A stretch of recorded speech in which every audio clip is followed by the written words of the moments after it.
चुनाव के समय से हमने जिला प्रशासन पर और कुछ विशेष पदाधिकारी, खास करके गोला वीडियो और डीएसपी रामगढ़ रजक पर हम लोगों ने आरोप लगाया था कि चुनाव के समय में व्यक्तिगत संबंध कांग्रेस पार्टी के विधायिका के साथ था और वह चुनाव में हम लोगों को नुकसान कर सकता है और चुनाव निष्पक्ष चुनाव नहीं कराएगा।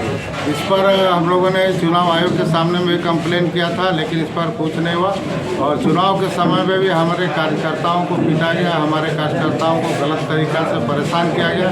ये हमने कई बार कंप्लेन भी किया, लेकिन सरकार के दबाव में यहाँ के अधिकारी एक तरफा कार्रवाई किए और उसके बाद चुनाव ज़बरदस्ती चुनाव जीतने का कई कार्यकर्ताओं को धमकी दिया गया, कई पब्लिक को भी कि राशन कार्ड काट देंगे तो किसी को पेंशन काट देंगे तो आवास रोक देंगे, इस तरह का कई हथकंडा अपनाया गया है। लेकिन उसके बावजूद भी हम लोग चुनाव जीते और इस चुनाव हारने के बाद उन लोगों को यह हार पच नहीं रहा सरकार को, और ख़ास करके वो विशेष अधिकारी जो उनको हार नहीं पच रहा। आज हमारे कार्यकर्ताओं को झूठा आरोप लगा, खुशी में हम लोग हमारे कार्यकर्ता फटाखा फोड़ रहे थे तो उनके ऊपर गलत आरोप लगाकर, छेड़खानी आरोप लगाकर उस पर एफआईआर दर्ज किया और उनको जेल भी भेजा गया।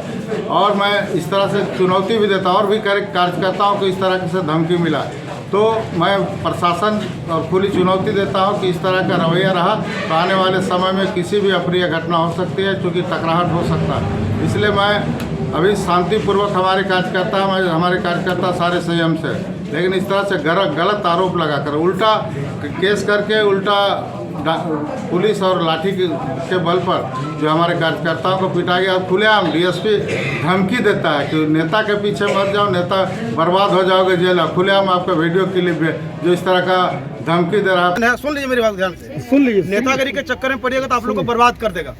मेरी बात समझ रहे हो? आपको नेता यहाँ आएगा फिर एक केस होगा, आप लोग चाहिए वो लोग कुछ नहीं होगा लोग का। मेरी बात समझ रहे हैं ना?